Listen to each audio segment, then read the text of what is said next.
Hello, Yes, salut. salut, ça va? Très bien et toi? Ouais, ça va. Aujourd'hui, moi, c'est la journée de réflexion avec les exercices que m'a donné Erwan, justement.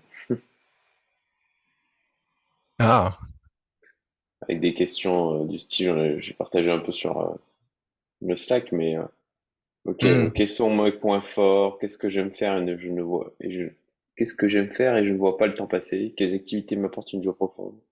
Quel trait de caractère j'admire le plus? Quelle est la personne qui a laissé le plus d'impact positif dans ma vie? Quels ont été les moments les plus heureux de ma vie? Enfin, ça force à l'introspection. C'est assez riche. hmm, J'ai une ouais. série de 16 questions comme ça et ensuite, euh, ok, qu'est-ce que je veux avoir fait avant de mourir? La vision à 10 ans, objectif à 5 ans, objectif à 1 an, pour le trimestre à venir, assez structurant. Salut Guillaume. Salut Guillaume. Salut. Je sais pas si vous avez vu passer l'interview avec le CEO de Mobula, Oui, mais ouais, si vous avez la envie, hein, bien sûr, mais je vous invite à regarder quoi. En tout cas, à minima, la partie entrepreneur. Moi, ça me choque la espèce de clarté que tu ressens comme avec, euh, comme avec Rémi de Truchy de Varenne. C'est une espèce tu sens une clarté dans le chemin, quoi. Je trouve ça génial. Allô, Salut allô? Erwan. Est-ce que vous m'entendez? Oui, salut, ouais, on t'entend bien, ouais. Alors moi, je ne vous entends pas. Ah, ça va être ennuyeux.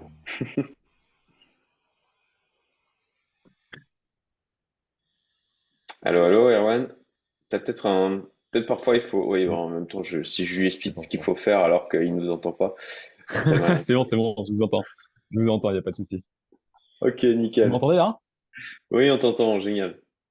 Ok, trop cool. T'es chez Excellent. toi à Paris? Non, écoute, je suis à Versailles actuellement, chez ma Ok, copine.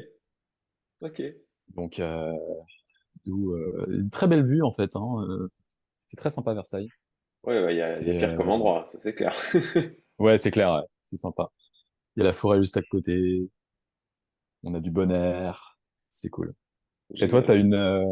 t'as un background différent que d'habitude là? Bah écoute, j'ai juste changé la couleur du mur en fait. Mais Ah ouais? ça fait une sacrée différence, hein. Ouais. Ouais, ouais, tu m'étonnes. Ouais. Ah, non, Mais d'habitude, t'es devant une fenêtre qui donne un peu sur l'extérieur et là, Alors comme ça, c'est ça. mon deuxième bureau. J'ai deux bureaux à la maison. J'ai celui-là où je suis vraiment en mode tout seul avec mon écran, l'éclairage, etc. Je suis vraiment en indépendance et décorer la maison. J'ai mon petit jardin à moi, euh, ma, Trop bien. ma petite salle d'eau, voilà. Et j'ai un autre bureau qui est en mode coworking avec Jess, où on bosse ensemble Ah ouais, et qui est vraiment installé. Tu as une grande table et quand il y a des gens qui viennent à la maison, c'est arrivé plusieurs fois avec le groupe crypto Maurice, où en fait ils viennent plutôt dans la journée, on bosse tous ensemble et après le soir on parle crypto. trop stylé. Excellent. Ambiance un petit peu mastermind, Ouais, bootcamp. c'est ça, exactement. Excellent. J'avais fait ça la première fois que j'étais en Estonie. En fait, je me suis retrouvé pareil, dans un bootcamp. On était dans la campagne estonienne. C'était un gars qui avait genre loué un espèce de château. Et c'était Génial. pareil, genre ambiance, tout le monde se lève à 6 heures, marche dans la forêt, baignade dans le lac gelé, sauna, ensuite tout le monde bosse Ah, ensemble autour d'une table et tout, c'était trop cool. trop bien, C'était très sympa. trop bien. Je pense, j'espère expérimenter justement ce genre de choses là avec le groupe d'Oussama. Ça promet d'être rigolo. J'ai reçu là le Voilà. mail pour faire le virement. Parce que tu payes pas en ligne 30 000 euros. Ouais,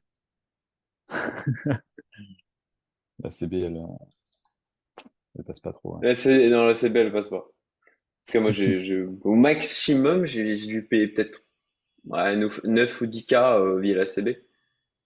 Ok, ah, c'est déjà pas mal, hein? Ouais, peut-être. Ah, C'est mais un beau plafond. plus. plus pour l'aller à Maurice, j'ai payé genre 12K les billets, quoi. À 30K, non, ça passe pas. Ouais. Ouais, c'est bien, ça se connecte. Super. Ouais, c'est cool. Tu veux qu'on attende encore un petit peu? Ouais, on attend encore 2 minutes. Salut Il y a pas mal de monde Thomas, que je salut connais pas Xavier, encore, donc Salut tout le monde. bientôt. salut tout le Damien, monde. Loïs, Alex, Salut tout le monde. Bonjour. Salut, Kaed, salut. Bonjour à tous. Hello, hello. Loïs Hello. aussi. Ah, Loïs. Ciao. Génial. La Salut, Suisse est salut. avec nous. C'est ça.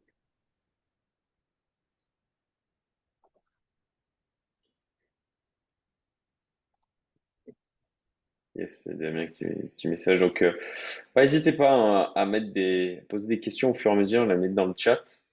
Et puis, potentiellement, en fait, levez la main, utilisez le mode réaction. D'ailleurs, sur Zoom, quand vous faites ça automatiquement, normalement, bah voilà, c'est l'effet démo. Ah, voilà, ça y est. Il reconnaît que je suis en train de lever la main. Et hop, il Waouh, rajoute en waouh. fait Incroyable. la petite icône. Donc, vous pouvez utiliser ça pour intervenir si vous le souhaitez. Ce sera plus J'ai le vivant petit au chat final que d'ouvert juste les également. commentaires dans le chat.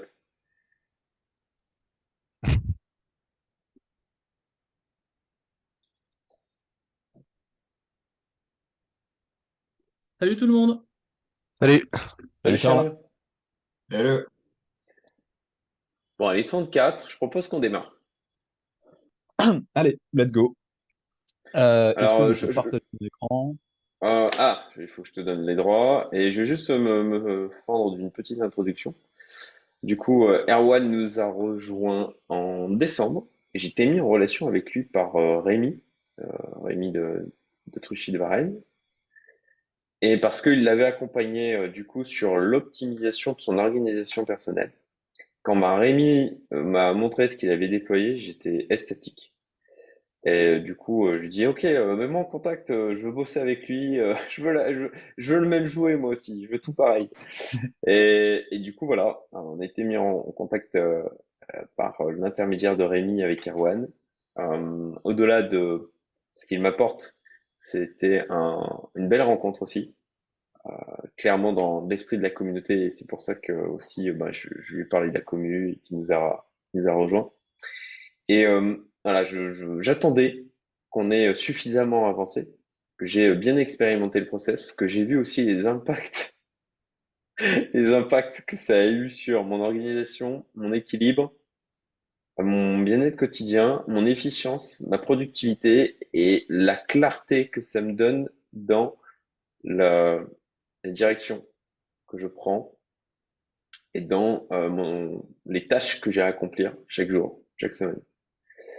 Euh, il y a notamment eu, j'en parlerai peut-être plus tard dans la vidéoconf, mais une espèce de grosse prise de conscience à un moment donné, tu sais, avec l'histoire de l'organisation de mes tâches dans l'agenda. Erwan, je sais pas si tu te rappelles, mais pour moi, Totalement, ouais, bien sûr. ouais.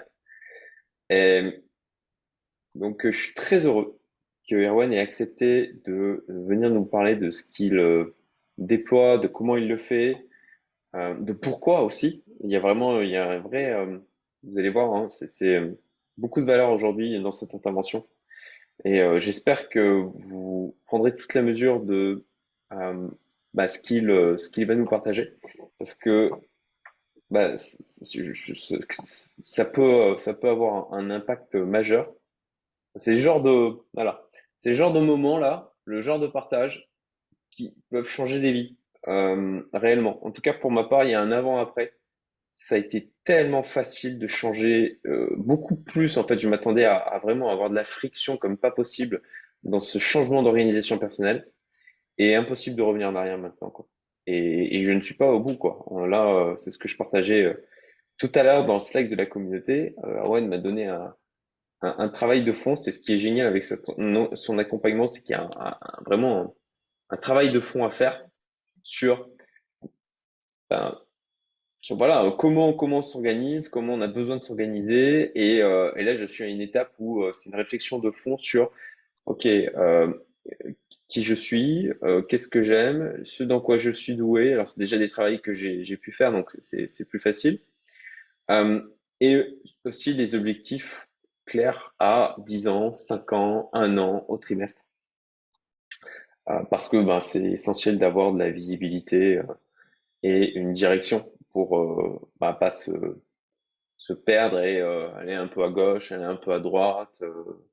Et, euh, et c'est souvent ce qu'on fait quand on n'a pas des objectifs clairs, c'est qu'on tâtonne, tout simplement. Voilà, j'arrête là mon introduction, j'ai assez parlé et je laisse la parole à Erwan. Écoute, bah, déjà, merci beaucoup pour cette intro exceptionnelle. Je suis très honoré déjà d'avoir rejoint cette communauté. Donc, j'ai rejoint en décembre et depuis, ça a été que des rencontres vraiment exceptionnelles avec surtout des gens, je trouve, qui sont très aware en fait de ces problématiques de développement personnel, de ces problématiques d'organisation, d'amélioration de soi. Et donc, ça a été ultra agréable déjà d'échanger en fait avec les membres. Et si je peux vous apporter quelque chose aujourd'hui, c'est avec grand plaisir. On y va? Est-ce que tout le monde voit mon écran? Oui, pour Top, moi c'est bon. Manifestez-vous s'il y a un problème, mais je pense que normalement c'est bon. super.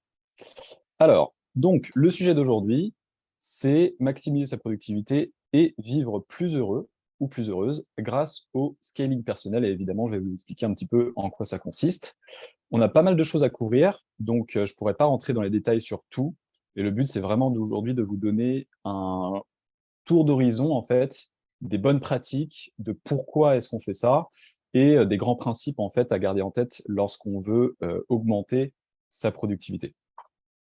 Premièrement, donc l'objectif, c'est de vous expliquer comment j'ai utilisé ces principes-là en 2022 pour transformer ma vie et comment cela peut vous aider aujourd'hui potentiellement à transformer la vôtre. Donc au programme, c'est vraiment, je vais vous présenter en fait plus de 10 ans d'apprentissage et d'expérimentation personnelle dans tous les sens en productivité. Donc j'ai vraiment essayé pas mal de choses jusqu'au moment où, il y a 1 an et demi, j'ai vraiment eu un breakthrough, on va dire. Et depuis, j'ai passé d'innombrables heures à vraiment essayer de perfectionner le système idéal avec des choses qui marchaient, des choses qui ne marchaient pas.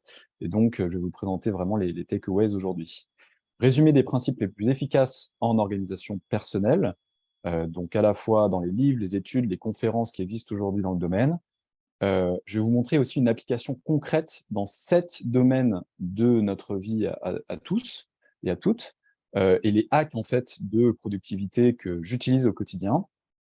Et je vais vous montrer ça à travers la démonstration d'un système en live, donc vraiment le système que moi j'utilise tous les jours avec une journée type et comment ça fonctionne.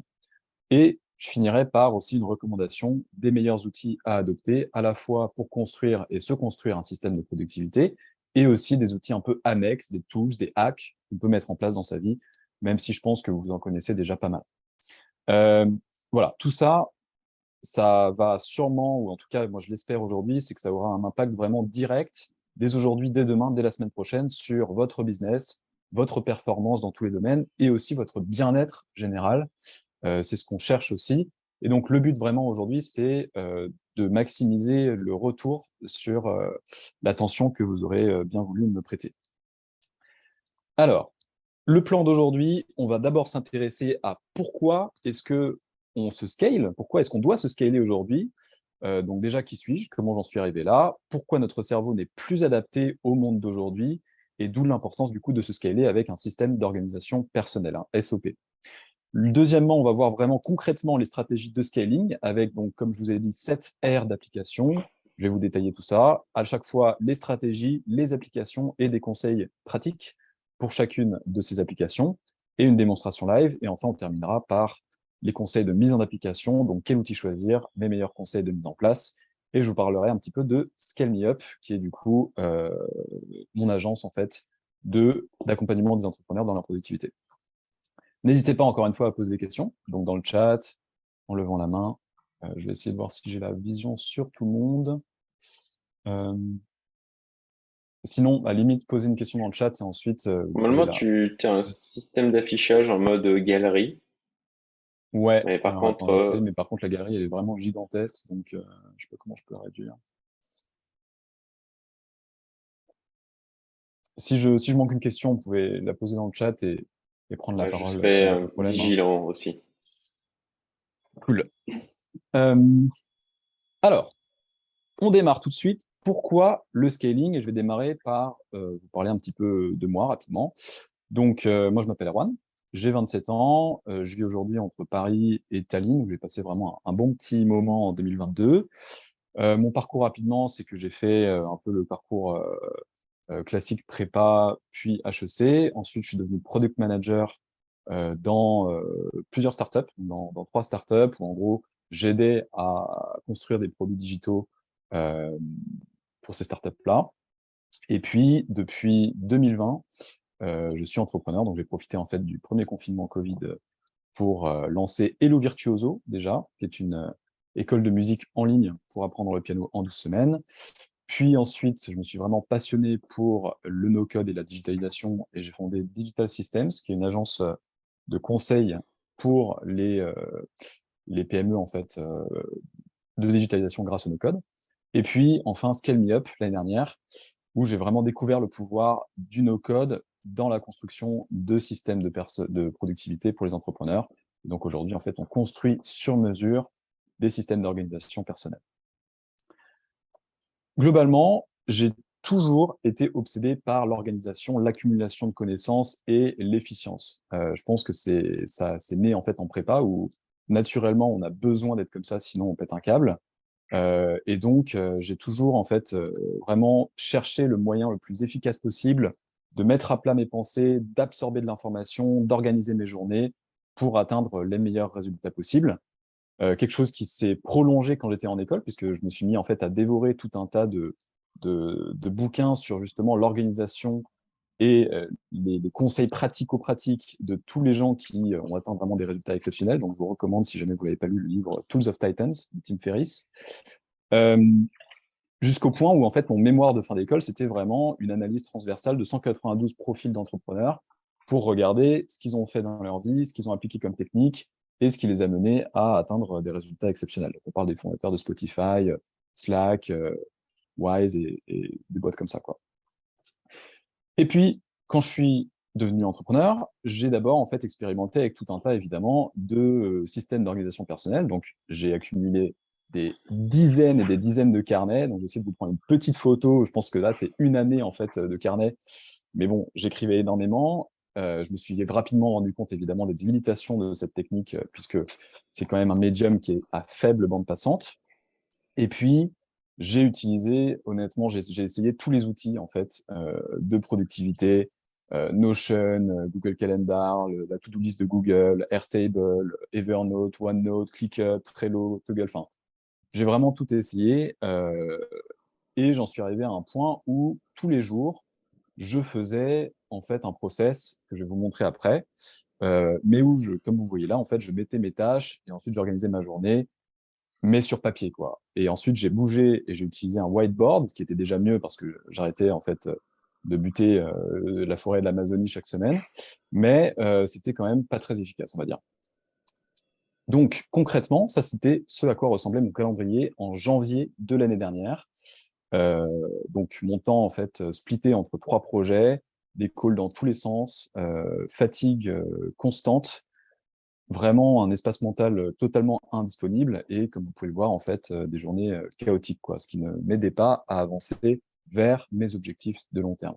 Donc, en fait, j'ai atteint un point de rupture où je me suis dit, bon, si je ne trouve pas aujourd'hui un moyen de scaler le nombre de choses que je suis capable de faire, de scaler aussi l'intentionnalité des choses que je fais pour avancer vers mes objectifs de long terme, je vais dans une très mauvaise direction, quoi. Et c'est à ce moment-là que j'ai vraiment découvert le feu. Donc, j'ai découvert un outil qui s'appelle Coda. Je ne sais pas si vous connaissez, mais c'est un outil no-code, en fait, très puissant. C'est vraiment le Notion++. Et au même moment, je me suis mis à consommer tout un tas, en fait, de bouquins sur la productivité, l'intentionnalité, etc., et l'organisation personnelle. Et en fait, la réunion de ces 2 mouvements ont fait que, au printemps de l'année dernière, en fait, je me suis créé, moi d'abord, mon système d'organisation personnelle en utilisant cette nouvelle technologie no-code et en appliquant tous les principes que j'avais consommés depuis des dizaines d'années et que j'avais revus avec ces bouquins, quoi. Donc voilà un petit peu pour mon cheminement et ce qui m'a mené aujourd'hui devant vous. Déjà, si on parle de productivité, on doit se dire, bon, qu'est-ce que c'est la productivité concrètement? Là, comme vous pouvez le voir, à gauche, encore une fois, c'est une journée type, ma journée type en fait en janvier 2022 l'année dernière, et à droite, c'est ma journée type en février 2023.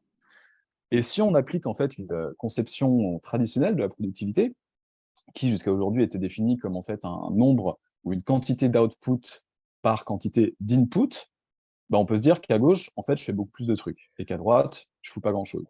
Et en fait, c'est une vision qui est court terme, je m'en suis rendu compte, et dans ce process du coup de vraiment transformer mon organisation personnelle, j'ai aussi dû changer ma vision de la productivité. Et je me suis rendu compte qu'en fait, il y a 3 types de productivité. Une productivité court terme, qui est encore une fois une productivité qui résulte de nos mesures industrielles de la productivité, c'est-à-dire bah, combien en fait de produits, de roues puis-je en fait sortir de l'usine avec une quantité de travail donnée. Mais ça mène aujourd'hui, avec une explosion des distractions et de toutes les choses en fait qui nous arrivent dessus au quotidien, au multitasking, au context switching et au fait où en fait on est débordé constamment dans nos journées par les calls, les emails, les priorités à court terme, etc. Sur le moyen terme, la productivité en fait c'est plutôt passer son temps et dépenser son énergie sur des tâches à haut impact sur le long terme. C'est-à-dire, dans 5 ans, ce que je fais là maintenant tout de suite, à quel point est-ce que je serai content d'avoir fait ça? Et à quel point est-ce que ça va m'avancer vers ce que je veux devenir, la personne que je veux être et la situation dans laquelle je veux être dans 5 ans. Une autre vision long terme, c'est aussi vraiment de se fixer des objectifs précis et intentionnels et de les atteindre. Parce qu'encore une fois, on peut se dire, bon, bah voilà, la productivité, c'est d'atteindre des objectifs au quotidien, mais il faut vraiment avoir une vraie intentionnalité dans le fait de se fixer les bons objectifs. Parce qu'une réflexion aussi que j'ai eue en 2022, c'est finalement une personne qui, en fait, a atteint un objectif qui est la renommée, qui a fondé une boîte incroyable, qui a levé énormément de thunes, qui a revendu sa boîte pour des millions, mais qui a sacrifié totalement, en fait, ses relations personnelles, sa famille. Est-ce que, si jamais son objectif initial, c'était de monter la boîte la plus grosse possible, objectif réussi, mais si l'objectif, c'était de prioriser l'équilibre de sa vie, cette personne, en fait, a raté, même si l'objectif, de manière générale, semble atteint. Donc ça, c'est vraiment la productivité moyen terme, c'est d'aligner toutes ses forces vers ces objectifs-là. Et puis sur le long terme, il y a une quote que j'adore de Michael Birch, qui est le fondateur de Bibo, qui était le premier concurrent de Facebook, revendu à Well pour 500 millions, qui est Optimize for Fulfillment. Donc en fait, vraiment prioriser la notion de l'équilibre de vie, l'importance des relations et de la communauté, la good life. Et je ne sais pas si vous avez lu le bouquin The Top 5 Regrets of the Dying, mais en gros, ça explique que les gens passent leur vie à optimiser pour des métriques qui finalement sont pas importantes, puisque au moment où ils meurent, ils se disent, bon, bah, finalement, moi, j'aurais bien aimé plutôt faire ça, ça, ça, ça et ça. Et donc, il y a 5 regrets. Et donc, la productivité sur le long terme, c'est en fait atteindre ces objectifs-là et avoir une vie où on peut mourir en se disant, bon, bah, j'ai atteint mon objectif et j'ai vécu la meilleure vie que je pouvais. Tout ça pour dire qu'aujourd'hui, pour cette productivité long terme, notre cerveau ne suffit plus. Ça, cette courbe, vous la connaissez, c'est la courbe de la population mondiale sur les 12 000 dernières années. 12 000 dernières années, finalement, c'est pas énorme dans l'histoire de la Terre, mais concrètement, on est aujourd'hui équipé d'un cerveau qui a évolué sur des millions d'années et qui est dans un monde où il y a 7,9 milliards de gens. Non seulement il y a 7,9 milliards de gens, mais on est constamment bombardé, puisque nous sommes entrés déjà depuis assez longtemps dans l'ère de l'information. Mais ça, c'est des petites stats sur la consommation moyenne d'informations d'une personne en 2022. C'est c'est presque 1600 articles sur le web, 10 000 pages web, on a reçu 7000 messages Slack et 18 onglets ouverts à tout moment en fait sur nos ordinateurs, téléphones, etc. Bref, on est équipé aujourd'hui d'un cerveau qui n'est pas du tout préparé pour un tel afflux d'informations. Ça, c'est une idée qui a déjà été identifiée par David Allen, qui est l'auteur de Getting Things Done, qui est un bouquin fondateur sur la productivité, qui dit « Your mind is for having ideas, not holding them ». Et en fait, un parallèle qui est intéressant à voir, c'est que notre cerveau, c'est un excellent processeur, donc il est très bon pour calculer, imaginer, créer de nouvelles choses, mais c'est un très, très pauvre disque dur. Donc, il est très mauvais pour stocker, pour accéder à l'information, pour organiser l'information. Et avec un influx permanent de nouvelles informations aujourd'hui, on se retrouve dans une situation où, en fait, notre système d'exploitation interne devient le bottleneck de notre productivité.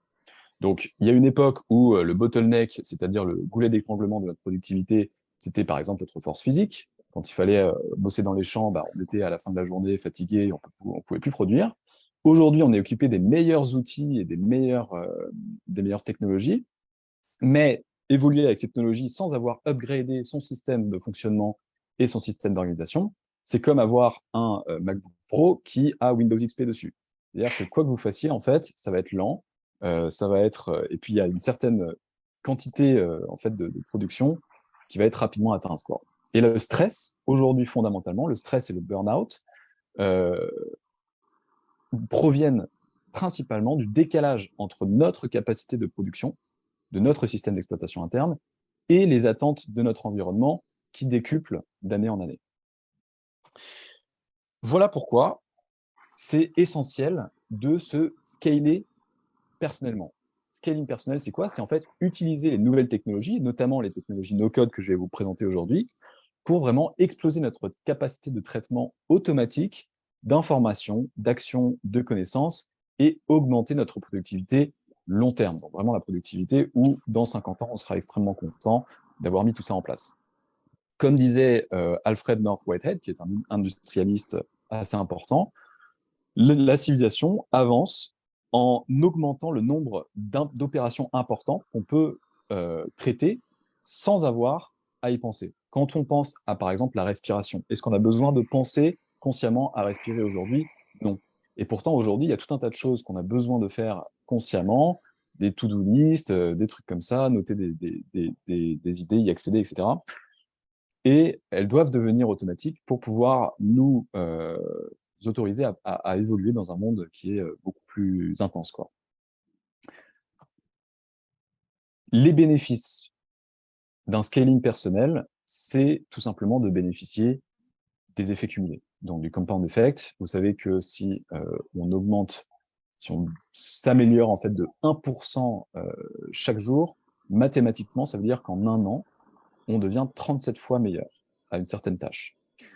Et donc, finalement, si notre capacité à gérer les informations entrantes, à nous organiser et à avoir un système d'exploitation qui est à jour, on va dire, est le bottleneck de tout ce qu'on fait par ailleurs, il est extrêmement important de l'upgrader pour pouvoir décupler en fait notre productivité.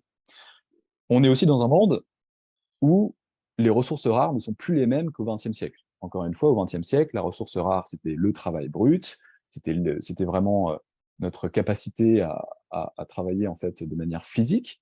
Aujourd'hui, on est dans une économie de l'attention, on est dans une économie de l'énergie et du temps. Et donc, on a besoin de nouveaux outils pour être sûr de canaliser notre attention, notre énergie et notre temps vers les tâches à haut impact et à haute valeur ajoutée. Ce qui n'est pas le cas si on n'a pas en fait de système qui permet vraiment de faire ça.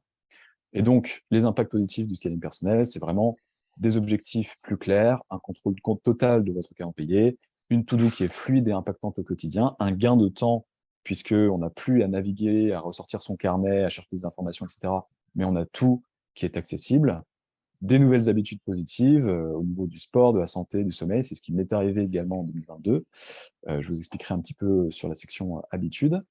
Meilleure santé, meilleur sommeil, meilleure santé mentale, et puis un espace mental qui est libéré, puisque toutes les opérations en fait, qui n'ont pas trait à être dans un processeur, mais dans un disque dur, sont déléguées à un second cerveau digital qui est du coup le système d'organisation personnelle. Voilà, est-ce que pour l'instant il y a des questions? Ah, Obsidian. Non. Euh, Obsidian. Alors, effectivement, moi, j'utilise pas Obsidian aujourd'hui. J'ai testé. Obsidian, en fait, c'est vraiment pour moi un outil. On pourra en reparler quand on parlera des outils recommandés. Mais Obsidian, c'est vraiment si on a un focus extrêmement fort sur la connaissance. Donc, par exemple, besoin d'ingurgiter énormément d'informations quand on est étudiant, quand on est chercheur, quand on écrit un bouquin. Pour moi, c'est ça les cas d'usage en fait d'Obsidian, qui est un système en fait de gestion de la connaissance en Markdown, qui propose aussi une visualisation assez stylée de toutes nos connaissances. Donc ça, c'est un peu l'utilisation principale. L'avantage et une des clés d'un système d'organisation de productivité, euh, pour moi, c'est le fait de tout avoir en un outil. Et donc, le désavantage d'Obsidian, c'est que pour moi, ça fait que ça fait que la connaissance. Et donc, si on trouve un moyen de gérer notre connaissance dans le même outil où on gère les tâches, le journaling, les objectifs, etc., etc., selon moi, c'est mieux. Après, voilà, si vous avez en fait euh, un focus aujourd'hui sur la gestion de la connaissance, sur la rédaction d'un bouquin, ou des choses comme ça, effectivement, ça peut être un outil ultra puissant, quoi. Voilà. Est-ce qu'il y avait d'autres questions? Peut-être une remarque de mon côté où tu vois, tu reparlais des métriques. Je trouve ça super pertinent euh, dans mes réflexions et dans ce dont je peux parler sur les réseaux sociaux. Enfin, voilà, je reviens régulièrement sur les métriques de l'entrepreneur où elles sont très axées sur le chiffre d'affaires, le nombre d'employés. Et en fait, je trouve le parallèle avec ce que tu évoques sur, OK, quelles sont les métriques que je veux aussi, quelles sont les bonnes métriques pour une vie qui me convienne, plutôt que de là aussi, de prendre les métriques qu'on nous a imposées dès le début ou que la société nous a poussé à avoir. Et donc, je trouvais voilà, j'avais envie de souligner le parallèle avec aussi les métriques d'entrepreneurs. Où très souvent, c'est OK, le chiffre d'affaires, le nombre d'employés, qui sont des métriques dégueulasses en fait pour l'entrepreneur en lui-même. C'est absolument pas au service de lui, c'est au service de tous les autres sauf de lui quoi. Et de la même manière, de bien définir ces métriques de vie en fait. Écoute, en fait, j'y avais pas réellement. C'est pas un sujet auquel j'avais réfléchi, et donc là, tu l'as mis en lumière par le biais de ta présentation. Merci pour ça. Euh, voilà, ça fait écho avec cette autre réflexion, et je trouve ça extrêmement pertinent et même au-delà de ça, salutaire, quoi. Totalement. Et on pourra en reparler quand on parlera justement des objectifs, et notamment des objectifs chiffrés, euh, parce qu'en fait, il existe aujourd'hui une méthode qui vient du monde de l'entreprise, qui s'appelle les OKR, mais qui peut s'appliquer très bien, en fait, euh, dans une dimension perso ou dans une dimension entrepreneuriale où le perso et le pro sont intimement liés. Donc, mais totalement d'accord avec toi sur le fait que, de toute façon, c'est toujours le même principe, hein, c'est measure what matters, ce qui est mesuré est amélioré, et ce qui ne l'est pas, malheureusement, est beaucoup plus dur à améliorer. Et donc, si on passe son temps à mesurer des choses qui finalement contribuent pas à notre bonheur sur le long terme, euh, bah, encore une fois, on dépense beaucoup d'énergie à faire de la productivité court terme, mais qui ne nous avance pas finalement. Ouais, ouais, là, tout ce qu'on mesure, on l'améliore. Et c'est bien c'est de choisir les bonnes mesures, les bonnes métriques aussi, quoi. Mm. Totalement. Ouais, c'est essentiel.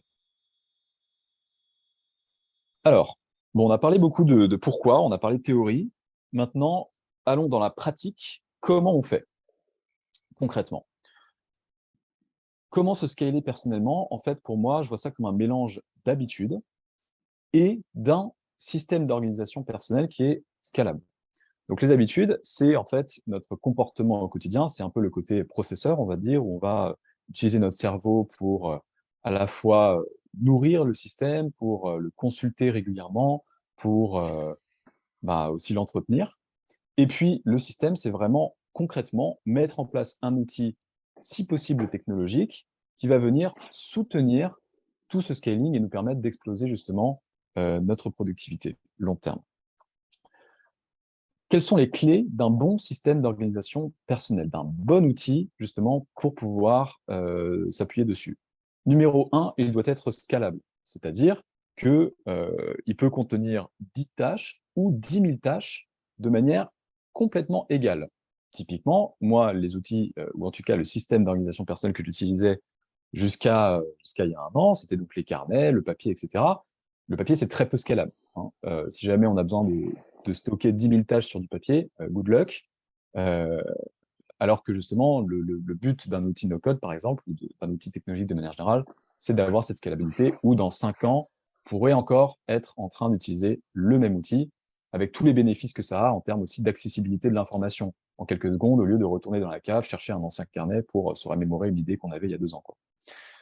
Personnalisé. En gros, la neuroscience a prouvé que de la même manière où on a tous des empreintes digitales différentes, aucun cerveau humain n'est 100% similaire. C'est Lutz Schenke qui a prouvé ça à l'université de Zurich, si vous voulez regarder un petit peu, vous informer là-dessus. Mais globalement, tout cerveau humain étant différent, on ne va pas appliquer un second cerveau qui est toujours le même pour tout le monde. Or, c'est un peu le biais de toutes les applications qui ont existé jusqu'à aujourd'hui, tous les Todoist, toutes les Google To Do, tous les Trello, les trucs comme ça, c'est que ça fonctionne de la même manière pour tout le monde, mais tout le monde ne fonctionne pas de la même manière. Et donc, évidemment, ça ne marche pas. Automatisable, c'est Toby Lütke, le fondateur de Shopify, qui disait que s'il y a une tâche à faire, je la fais. S'il y a 2 tâches à faire similaires, je les fais. Par contre, si c'est 3 fois la même chose, je passe mon temps plutôt à mettre en place un système d'automatisation plutôt que de faire les tâches. Et donc, c'est exactement pareil, c'est-à-dire que il faut le plus possible se débarrasser de toutes les tâches, on va dire, répétitives qu'on doit faire pour s'organiser au quotidien. Donc, que ce soit d'écrire des trucs sur un carnet, que ce soit de revenir sur un carnet pour se rappeler des idées, que ce soit pour de traiter des emails ou des choses comme ça, quoi.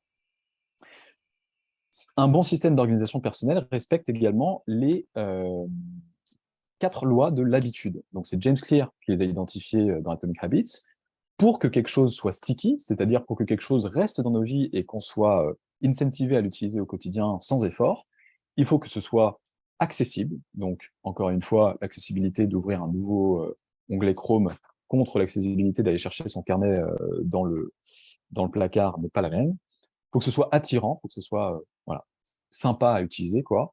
Il faut que ce soit sans friction et il faut que ce soit satisfaisant. Il faut que, en gros, en utilisant le système et en l'utilisant de la bonne manière, ça soit si gamifié que vous ayez vraiment de la dopamine qui soit générée quand vous finissez une tâche, ou alors quand vous rentrez une note, ou alors quand vous faites un input dans le système, ou quand vous le consultez.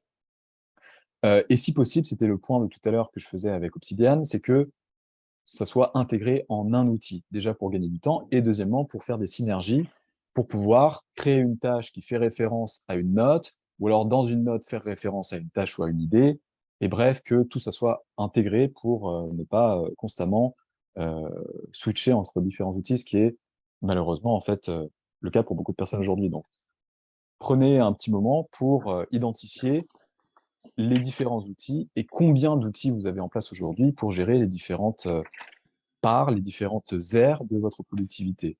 Les habitudes, les tâches, le calendrier, les idées, les notes, etc., etc. Si vous avez plus de 3 outils, voire 2, il y a du progrès à faire, quoi. Et donc, l'avantage du no-code, et de particulièrement Coda, que je vais vous présenter aujourd'hui, c'est qu'il respecte en fait ces 5 clés. Et que du coup, ça met en place, c'est vraiment les fondations d'un système d'organisation personnelle qui est robuste, quoi. Je vais vous expliquer du coup, on va rentrer dans le dur du dur, dans le concret du concret, et je vais vous expliquer donc 7 modules d'un système d'organisation personnelle, pourquoi ça marche, les stratégies essentielles, voilà, la mise en place concrète à travers la démo de mon système, et puis des tips et des hacks que vous pouvez également utiliser. Juste une note avant de démarrer, le système que je vais vous montrer aujourd'hui, c'est le mien en perso, donc c'est évidemment, je vous expliquerai un peu ce qu'on fait chez ScaleMeUp, mais on met en place des systèmes qui sont personnalisés à chaque fois pour les différents entrepreneurs. Ça, c'est le mien et c'est celui qui a servi d'expérimentation pendant 1 an et demi. Donc, évidemment, c'est un peu le bordel, c'est un peu compliqué puisque j'ai petit à petit construit voilà, sur les bases pour faire des choses vraiment de plus en plus complexe, expérimenté dans tous les sens. Donc, la première chose, c'est que évidemment, si vous mettez en place quelque chose, il faut commencer extrêmement simple avec des petits blocs basiques et surtout pas vouloir tout faire en même temps. Voilà, donc là, on va parcourir 7 modules, 7 applications concrètes d'un système d'organisation personnelle. Mais si vous voulez vous intéresser à ça, il faut commencer par un seul. Et encore une fois, une version très simple. Est-ce que ça vous chauffe? Ouais. Erwan, si jamais à un moment donné tu veux montrer le mien, c'est possible. Ok, ok, ça roule. Euh, Alors, Un on va petit pouce vers voir. le haut pour dire que vous êtes partant, hein? Est-ce que vous êtes chaud? Yes. Allez, nickel. Merci les amis. Let's Ça go. fait plaisir de voir que Top. vous suivez. Excellent. Trop cool. Alors, on commence tout de suite par une des fondations d'un bon système d'organisation personnelle qui est le journal quotidien. Vous connaissez cette quote d'Abraham Lincoln qui disait: si tu me donnes 6 heures pour abattre un arbre, j'en passerai 4 plutôt, pardon, pour à Affûter ma aiguiser hache. ma lame. Exactement, à affûter ma hache. Il y a un autre concept, enfin, il y a tout un tas en fait de personnes qui ont étudié le sujet en profondeur, qui ont conclu sur le fait que on démarre n'importe quel process, que ce soit une journée, que ce soit un projet ou quoi, par vraiment un why qui est fort. Il faut se lever et démarrer sa journée avec un pourquoi qui est fort, s'aligner avec nos objectifs de long terme. C'est le but du priming de Tony Robbins, c'est Simon Sinek qui dit Start with Why. Bref, le but du journal quotidien, ça va être de démarrer sa journée de la meilleure des manières possibles et de clôturer sa journée également de la meilleure des manières possibles. Donc, concrètement, à quoi ça ressemble? En gros, alors attends, je ne sais pas si je peux switcher de... Alors attends, je vais juste faire ça, tac. Est-ce que vous voyez mon écran là? C'est Oui. OK? Nickel. Concrètement, ça, c'est mon système, le système que je me suis construit pour moi sur Coda. Et je démarre chaque journée en cliquant sur un bouton très simple qui est Nouvelle journée. Donc aujourd'hui, je l'ai déjà créé, donc je vais tout simplement aller sur Today. Et puis, je démarre ma journée avec ce que j'appelle une projection matinale. En gros, je note mes stats de sommeil. Donc, encore une fois, ce qui est mesuré, en fait, est amélioré. Attends, je vais reprendre mes notes sur l'autre fenêtre. Tac. Donc voilà, je commence par noter un peu toutes mes stats. Et puis, dès le matin, je démarre par un process qui dure entre voilà, maximum 4 et 8 minutes, on va dire, où en fait, je vais me réaligner à 100% avec la personne que je veux être sur le long terme pour pouvoir être sûr de me focus en fait sur ma productivité de long terme aujourd'hui. Et ça veut dire quoi? Ça veut dire respirer. Donc, vous avez, je pense, tous peut-être des petits rituels du matin, de la respiration, de l'exercice, etc. Donc, moi, c'est un petit peu de respiration, une checklist où je vais faire mon lit, faire juste comme ça, boire un verre d'eau, etc., etc. Et puis, des exercices de visualisation, donc un vision board avec un petit peu tout ce que je désire réaliser, en fait, dans ma vie à horizon 35-40 ans, on va dire. Une mission de vie que je me suis posée en juin dernier pour définir et que je relis chaque matin pour vraiment me chauffer et être sûr de démarrer vraiment avec une grosse énergie, quoi. Des affirmations du moment. Donc, moi, c'est des choses en fait sur lesquelles je travaille. Typiquement, il y avait un gros axe de progression qui était la ponctualité pour moi dans le dernier quarter. Donc, je me suis mis vraiment une affirmation. Je suis toujours à l'heure, puisqu'encore une fois, tout changement démarre par un changement au niveau de l'identité. Et donc, avant de mettre en place des tactiques, il faut mettre en place l'identité d'une personne qui est toujours à l'heure. Et en fait, ça marche bien. En gros, aujourd'hui, vraiment, je fais en sorte d'arriver à l'heure dans tous mes rendez-vous. Euh, je relie également, pareil, des valeurs en fait que je me suis définies, que je veux appliquer dans mon quotidien. Quelle action concrète vais-je prendre aujourd'hui afin d'incarner ces valeurs? Je lis. Donc ça, encore une fois, ça me prend moins de 5 minutes. Ça peut paraître un peu compliqué où il y a beaucoup de steps, mais c'est l'accumulation de choses que je me suis rajoutées pendant un an et demi, quoi. Donc, je lis un bouquin qui contient 365 citations stoïques et j'essaie de trouver un moyen aujourd'hui d'en appliquer une. Comment puis-je m'amuser? Un rappel de mes objectifs. On parlera des objectifs après. Et puis, de ces objectifs découle une one thing, qui est en fait, quelle est la chose aujourd'hui que je peux faire, et si je la fais, tout le reste sera plus facile ou non nécessaire. Et donc ça, c'est vraiment essentiel, encore une fois, pour avoir un focus maximum au quotidien. Et enfin, je termine en revoyant ma liste de tâches de la journée que je me suis préparée la veille en me couchant. Et puis, encore une fois, je me remercie pour cette production matinale, pour intégrer l'habitude, avoir un petit peu de dopamine, être content de moi et que ça stick. Et puis, je démarre ensuite ma journée. Pourquoi est-ce qu'il faut faire ça le matin et de préférence en se levant? C'est parce que le matin, évidemment, c'est le démarrage de la journée, donc ça permet de directement partir avec le bon mindset. Et deuxièmement, parce que le matin, quand on se lève, on est encore un petit peu dans le domaine de l'inconscient, du rêve, du sommeil, et donc c'est un moyen en fait de communiquer de manière encore plus forte avec son inconscient. Tous les matins, même le week-end et les vacances, oui, en fait, le week-end. Alors, il y a des vacances où je fais un stop, où soit je fais une version simplifiée, où typiquement j'ai pas ma liste de tâches, etc., etc. Donc je fais un break. Mais le week-end, ouais, je le fais, tout simplement parce que même, tu vois, pour le week-end, me réaligner avec ce que j'ai envie de faire ce week-end pour m'amuser, ou alors des choses voilà, que j'ai envie de faire, une vision de long terme, même pas au niveau du travail, mais au niveau perso, ça me permet de me dire, bon, voilà, qu'est-ce que je peux faire pour m'amuser ce week-end, comment est-ce que je peux rester actif, etc. Et puis, je garde aussi, en fait, je fais aussi du sport le matin, le week-end, et faire cette routine-là me permet de plus facilement, ou plutôt automatiquement, ensuite partir sur une routine de sport, quoi. Ouais, j'interviens sur ce sujet parce que moi, c'est exactement ouais, la problématique entre guillemets que j'avais, c'était que je voulais pas le faire le week-end en fait. Je suis sur un autre rythme.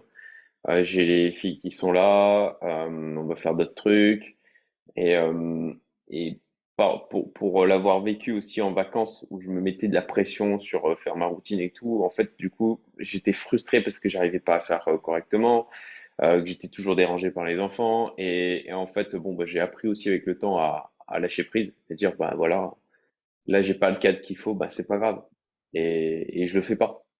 Donc, voilà, je vous transmets moi mon expérience et ma manière de fonctionner à ce niveau-là. Le week-end, ça m'arrive d'y aller dessus. Il y a certains trucs quand même que je fais le week-end, voilà, le sport, les étirements, euh, boire de l'eau. Enfin voilà, il y a des trucs c'est tellement devenu automatique que j'ai pas besoin de revenir là-dessus. Mais en tout cas, d'organiser mes tâches, de relister tous les trucs, enfin de revenir sur les objectifs, c'est quelque chose où je me l'épargne, on va dire, pendant le week-end pour ma part, et aussi en vacances ou en déplacement. En déplacement à Riga et à Tallinn semaine dernière. T'étais pas là, Erwan, à Tallinn semaine dernière? Non, non, non, je Non, suis après, ok, semaine j'aurais dernière. été dégoûté de t'avoir loupé. Et pareil, du coup, ça a été très chaotique. Voilà, ça doit être un outil. Ça doit pas, à mon sens, devenir une contrainte, quoi. Mais c'est mon point de vue. Totalement. Jonathan, tu veux intervenir? Ouais, j'ai une question. Je fais un petit croisement avec ce qu'on peut apprendre au cours d'une formation en énéagramme.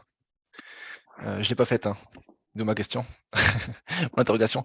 Est-ce que ce genre d'outil, ça se prête à tous les profils, à tous les types de personnes qu'on peut Mhm. découvrir à énéagramme, ou bien non? Il y a quand même certains profils qui fonctionnent mieux sans routine. Alors, pas des routines qui s'imposent, mais des routines qui peuvent justement trouver par l'inspiration des choses, qui y vivent, Mhm. etc. Et pas de manière rituelle, comme tu le fais là. Totalement. Alors, premièrement, je pense qu'effectivement, cette configuration-là spécifique, avec ces steps, tac, tac, tac, tac, tac, tac, est adaptée à un certain type de personnes. Mais de manière générale, moi, ce que j'ai remarqué, c'est que dans cette communauté et dans le profil entrepreneur de manière générale, on évolue quand même vers ce type de personnalité où on aime bien l'efficience, on aime bien quand c'est bien organisé, etc. Mais c'est vrai qu'il y a aussi un type de profil qui est plus créatif, plus bordélique, plus spontané, on va dire, et qui en a besoin. Donc, si jamais, tu vois, il y a un gros côté créatif dans ce que tu fais, il y a un gros côté, voilà, tu es artiste ou alors tu dois rédiger, etc. Je pense que ça va être différent de ça, mais pour moi, doit toujours y avoir un système ou en tout cas un outil sous-jacent. Hmm. Parce que s'il n'y en a pas, ça veut dire qu'il y en a un, mais qu'il est inconscient et qu'il ne sert pas à tes objectifs. Tu vois. Donc, si par exemple, tu as un profil qui est plus créatif, désorganisé, bordélique, ou en tout cas qui est plus dans vraiment l'instant, bah, peut-être que toi, ce que tu vas avoir, c'est un truc où tu te réveilles le matin et tu veux, la première chose à avoir, c'est un espace qui te laisse écrire des trucs, écrire des pensées que tu as eues pendant la nuit, des idées, des inspirations, etc., etc. C'est ce qu'avait tout un tas en fait d'écrivains dans l'histoire. D'ailleurs, il y a il y a un graphique assez marrant, tu vois, sur les routines et justement les heures de coucher, de lever, etc. de différents hommes et femmes influentes dans l'histoire. Et on se rend compte qu'il y en a qui se lèvent à 11 heures, qui se couchent à 1 heure du mat ou à 2 heures du mat, et qui ont quand même atteint des résultats exceptionnels. Mais il y avait quand même un mode d'organisation et un mode de fonctionnement, tu vois. Hmm. Et donc, le but et la chance avec ces outils no-code, c'est de pouvoir justement créer le système qui convient à ton mode de fonctionnement et qui va décupler tes résultats, que ce soit dans l'organisation stricte des choses ou que ce soit te donner un canvas ou exprimer ta créativité, quoi. Yes. Ok, merci. Euh, donc ça, c'est un peu pour le matin. Le soir, un petit peu pareil. Donc, moi, ça me prend 5 minutes. Encore une fois, j'ai un process qui est très réglé, mais le but, c'est que vous puissiez trouver le vôtre et celui qui vous convient. Mais pareil, moi, je démarre en fait ma routine du soir par une petite respiration. En quoi ai-je eu la chance d'avoir vécu cette journée? 3 victoires. Et puis, je me remémore un petit peu ce qui s'est passé. Et je prépare surtout mes tâches du lendemain. Donc ça, on pourra le voir à travers justement l'organisation et la gestion des tâches. Mais c'est ultra important de préparer sa journée du lendemain dès la veille au soir pour pouvoir se lever et avoir le minimum de friction, en fait, pour démarrer sa journée de manière totalement intentionnelle, quoi. Et voilà, une petite checklist. Et globalement, d'avoir une routine du matin, évidemment, ça permet de lancer sa journée de la meilleure des manières possible. D'avoir une routine du soir, moi, ce que j'ai trouvé, c'est que ça me permet, en tout cas moi, d'aller me coucher avec une sérénité totale. Parce que sinon, ce qui se passait avant, c'est que j'allais me coucher, j'avais encore tout un tas de trucs qui traînaient dans la tête. Ah, je dois faire ça. Ah, j'ai pas encore fait ça. Ah, demain, j'ai ça. Ah, la semaine prochaine, il y a ça. Ah, aujourd'hui, j'ai vécu ça. Qu'est-ce que j'en pense? Machin, machin. Et en fait, c'est des choses où si jamais tu ne les mets pas ou tu ne les exprimes pas, bah, elles vont rester dans ton cerveau et te prendre de la bande passante et impacter le sommeil, la sérénité, etc., etc. Donc, énormément d'avantages en fait à faire ça. Et encore une fois, avec les outils d'aujourd'hui, ça prend vraiment 5 minutes, quoi. Auparavant, il fallait s'asseoir avec un carnet, écrire machin machin à la lumière de la bougie. Euh, Aujourd'hui, c'est plus le cas, il faut vraiment en profiter. Voilà, donc ça c'est pour le journal quotidien et c'est un peu l'élément qui vient être la base de tout le reste. Et vous allez voir pourquoi. Donc, je vais vous présenter le deuxième module. Je regarde juste le temps. OK. Alors, juste, donc, on va partir sur le deuxième module qui est du coup le système de gestion de tâches. Comment bien gérer ces tâches? Pour moi, en fait, il y a Bruce Lee en fait, qui décrivait la manière dont il fonctionnait dans les arts martiaux, qui était d'être comme l'eau, c'est-à-dire d'être adaptable, de flow et d'être vraiment sans friction pour pouvoir aligner ses efforts avec les nécessités du moment, avec son adversaire, etc. Pour moi, le fonctionnement d'un bon système d'organisation des tâches, c'est vraiment de work like water, euh, c'est-à-dire en fait d'être toujours, d'avoir la sérénité de savoir qu'au quotidien, vous alignez tout le temps votre énergie sur les tâches qui sont les plus importantes sur le long terme, tout en prenant évidemment le temps de faire ce qui est urgent et moins important, quoi. Et le truc le plus important pour bien gérer les tâches, c'est le système de backlog. Qu'est-ce que c'est qu'un backlog? C'est en fait, euh, c'est un réservoir, tout simplement. C'est un réservoir, c'est un terme qui vient justement de la technologie, enfin, en tout cas du développement technologique. où on va venir en fait déposer dans un endroit centralisé toutes les tâches qui nous passent par le cerveau, qu'elles soient à faire demain, dans une semaine, dans un mois, ou dans un an, ou dans 5 ans. Il faut les mettre, tout simplement parce que il y a quelque chose qui s'appelle l'effet Zeigarnik, qui a été identifié par un scientifique, qui dit que, en fait, les tâches qu'on n'a pas encore faites nous prennent beaucoup plus de bandes passantes dans le cerveau que les tâches qu'on a déjà faites. Et donc, ne pas noter tout ce que vous avez en tête dans un backlog centralisé, c'est en fait vous couper de 20% de votre cerveau qui sera constamment en train de réfléchir à qu'est-ce que je dois faire la semaine prochaine, le mois prochain, l'année prochaine, etc., etc., et de manière ultra répétitive. C'est-à-dire que 90% de nos pensées au quotidien sont les mêmes, sont répétitives. Pourquoi? Parce que justement, on n'a pas mis à plat tout ce qu'on a dans le cerveau pour pouvoir le déléguer à quelque chose d'automatisé. Donc le backlog, ultra important, avec une catégorisation des tâches. Donc moi, je les catégorise en deep work, light work, quick, c'est moins de 5 minutes, et puis dumb, catégorisation par R, par valeur. Donc c'est à quel point est-ce que dans 5 ans, je serais content d'avoir fait cette tâche ou pas. Donc de 5 à 1. Et puis ensuite, ce que je vais faire, c'est que toutes les semaines, je vais me planifier mon weekly focus. Donc je vais dans mon backlog, je le nettoie un petit peu, et puis j'active pour la semaine prochaine les trucs que je vais avoir fait à la fin de la semaine prochaine. Et tous les jours, tous les soirs plus particulièrement, je me penche sur mon weekly focus et je me dis, OK, dans ce que je me suis prévu pour la semaine, qu'est-ce que je fais demain? Et ça me permet de me lever le matin et tout de suite, ou en tout cas, enfin, après le sport, etc., mais de pas me dire, bon, bah, qu'est-ce que je fais aujourd'hui, machin, machin, qu'est-ce qui est prévu et tout. Juste, bam, je m'assieds et je déroule, en fait, de haut en bas, pap, pap, pap, pap, pap, tout en sachant que, et en ayant la sérénité que j'ai préparé les choses et le système est organisé de telle manière à ce que je suis sûr qu'aujourd'hui, j'ai dépensé 100% de mon énergie sur les tâches qui comptaient, tout en m'occupant des choses qui sont urgentes. Voilà le fonctionnement d'un bon système d'organisation des tâches. Question fréquente, pourquoi ne pas mettre ces tâches dans son calendrier? C'est quelque chose qui est assez fréquent, notamment dans les entrepreneurs, c'est bon bah ouais, moi je me suis dit, bon, bah, là cet après-midi je fais ça, dans une semaine, le lundi, de 8 à 9, je fais ça, etc. En fait, c'est le contraire du principe du work like water qui est que tout est changeant, que tout est, que tout, ouais, Cédric. Non, vas-y, j'ai activé juste la petite main pour faire un retour d'expérience par rapport à Ah, ça. Mais pardon. je te laisse, je vais le faire après. Je te laisse parler, excuse-moi. Pas de souci. En gros, encore une fois, on évolue aujourd'hui dans un monde où il y a énormément de choses qui nous arrivent sur la gueule au quotidien, euh, et on a besoin en fait d'accommoder cette évolution, cette flexibilité. Et en fait, se mettre des choses dans le calendrier, c'est pour la plupart des gens, sauf si vraiment vous êtes un surhomme, c'est la garantie de d'arriver au créneau donné et que finalement la tâche qu'on s'est mise soit pas si importante que ça, mais que comme on s'est mise, on sait pas trop quoi faire d'autre, ou alors ça nous prend plus de temps que prévu, donc on est obligé de la remettre à un autre créneau, ou alors ça nous prend moins de temps que prévu et du coup on sait pas et on est obligé de se reposer sur la demi-heure restante pour se dire bon bah maintenant qu'est-ce que je fais? Et quelque chose qui est beaucoup plus efficace, c'est ce qui s'appelle le time blocking, où on va venir en fait dans un calendrier se réserver des plages qui seront spécialisées 4 heures là le matin pour le deep work, ensuite 3 heures l'après-midi pour le light work, ensuite 2 heures pour dégommer toutes les tâches un petit peu quick que je dois faire.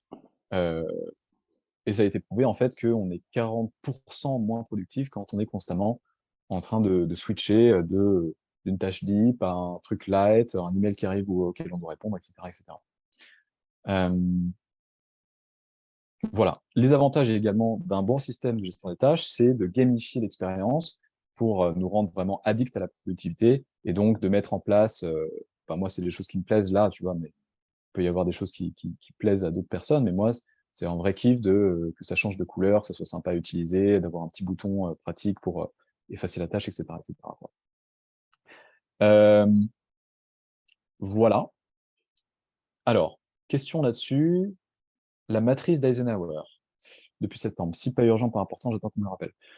Effectivement, en fait, la matrice d'Eisenhower, je l'ai pas appliquée pour moi parce que ça rajoutait trop de dimensions, en fait. Euh, Moi, il y a une valeur, une métrique qui est importante, c'est la value.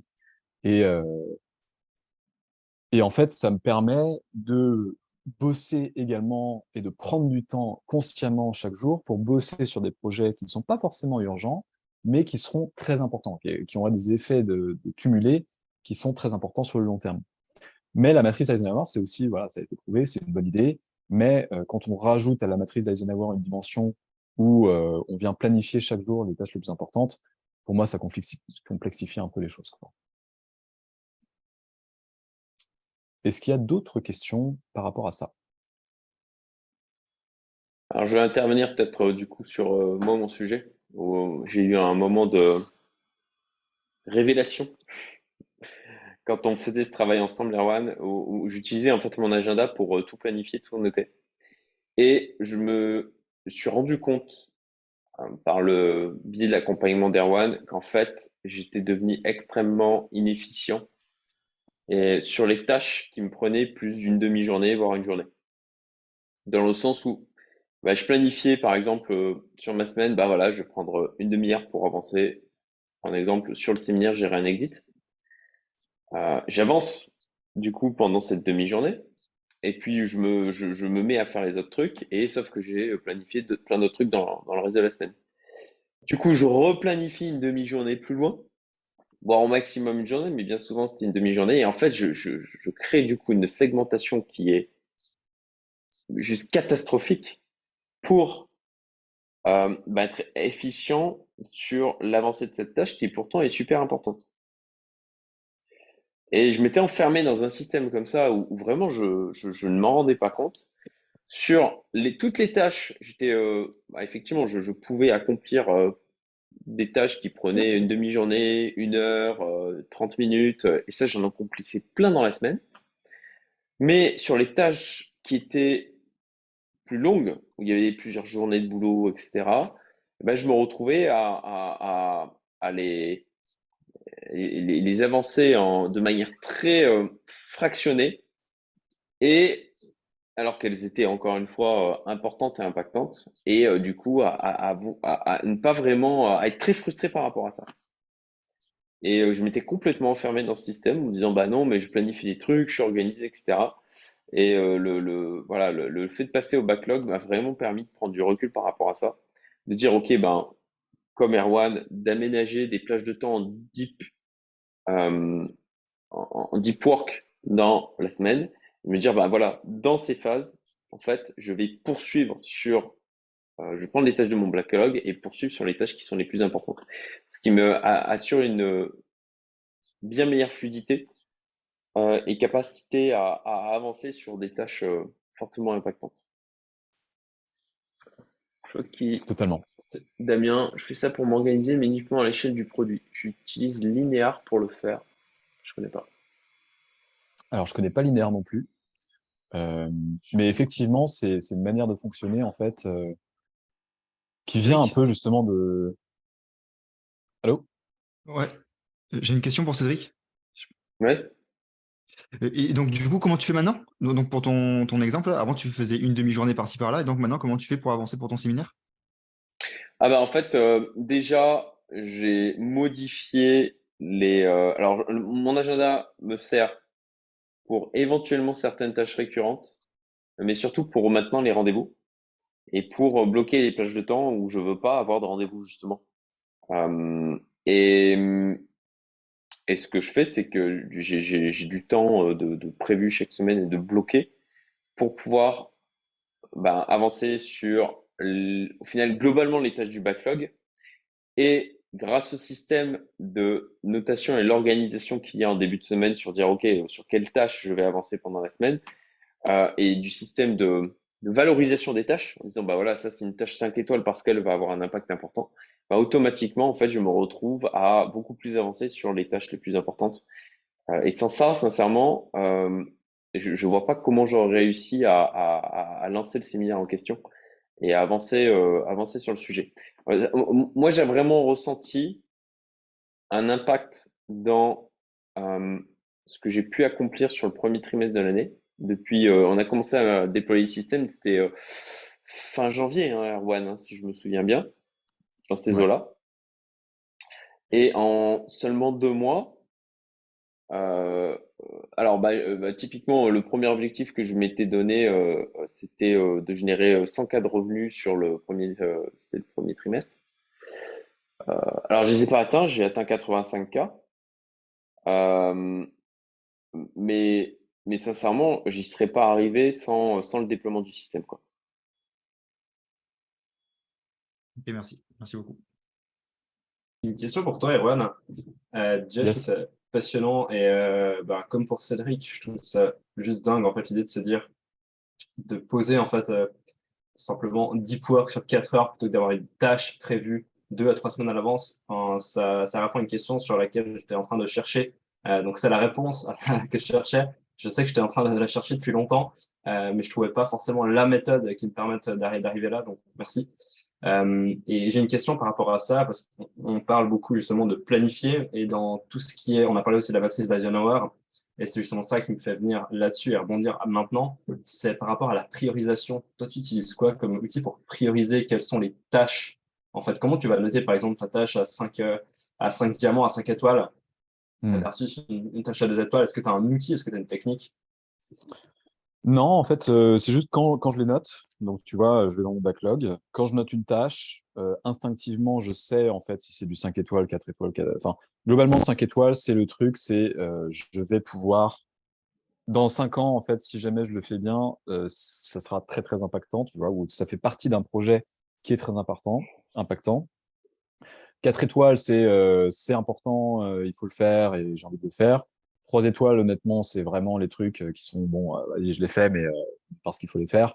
Mhm. 2 et 1 étoile, c'est marrant parce que quand je note les tâches dans mon backlog et que je leur assigne 2 ou 1 étoile, c'est presque une, euh, une reconnaissance à moi-même que en fait, cette tâche, elle est pas si importante et je vais pas la faire, tu vois, probablement.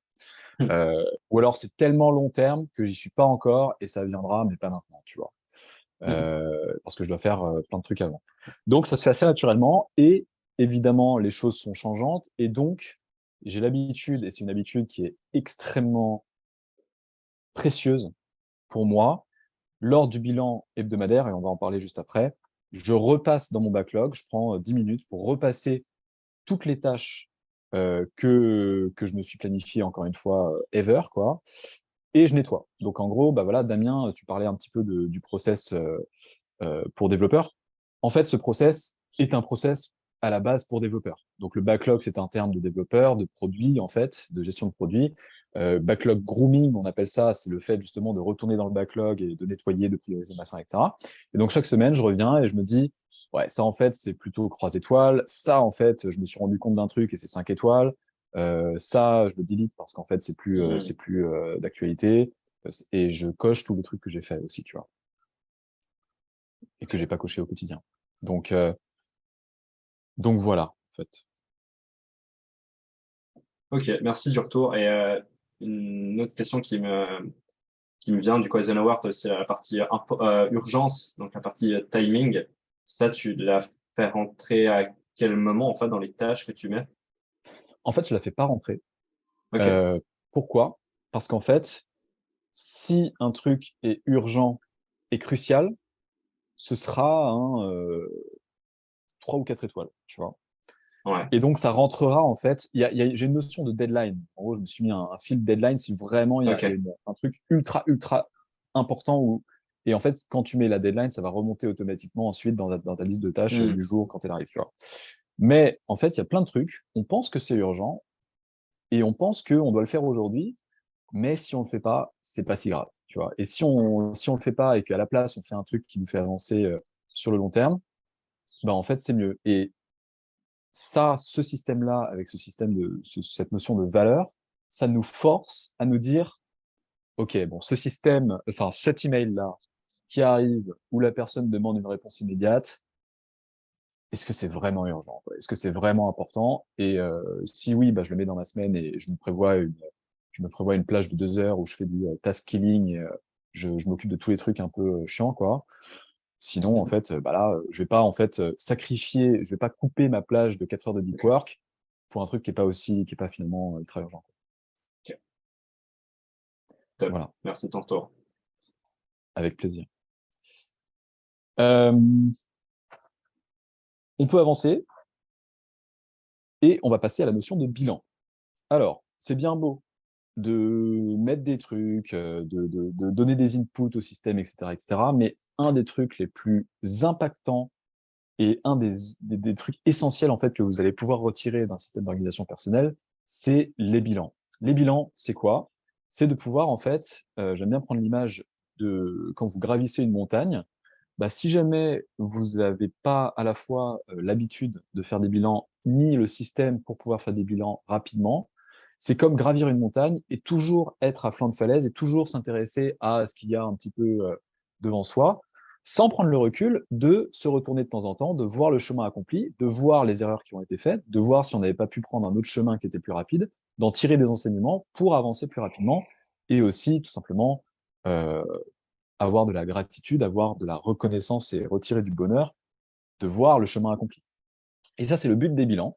Et les bilans sont du coup une partie intégrante d'un bon système d'organisation personnelle, des bilans hebdomadaires, des bilans réguliers en fait. Hebdo, mois, année, quarter, et en gros, l'essentiel, et pourquoi utiliser Coda par exemple, c'est qu'en fait, là où auparavant, si jamais vous vouliez faire par exemple un bilan de votre année, il fallait ressortir tous les carnets, retrouver toutes les mentions, etc., etc.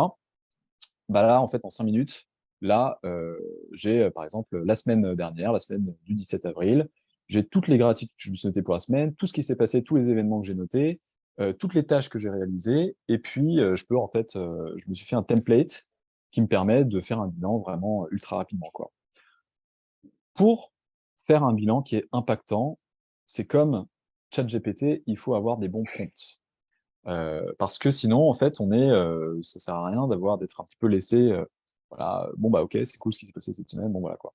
Les prompts, c'est ce qui va faire que notre cerveau d'humain va avoir presque l'impression d'interagir avec une autre personne qui lui pose des questions et qui le force à se pencher sur des choses qui se sont passées, quoi.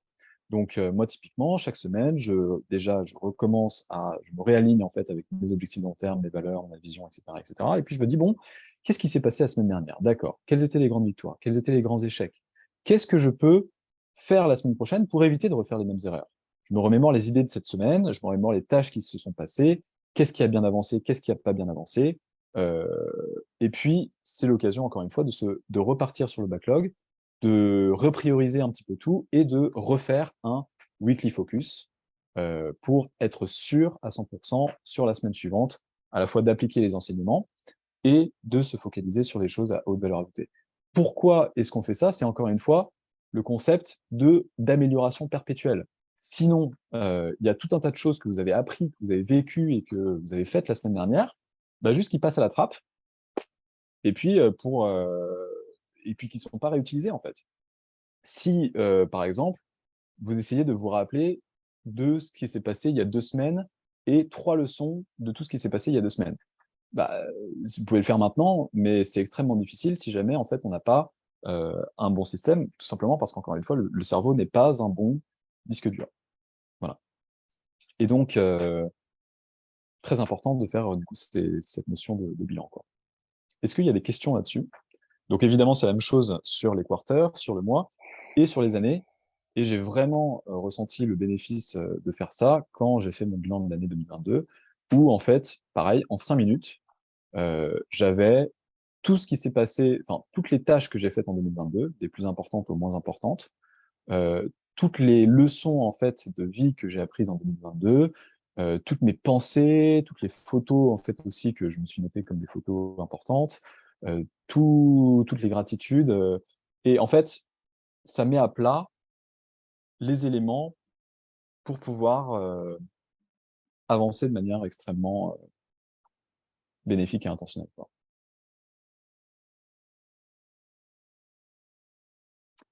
Est-ce qu'il y a des questions là-dessus?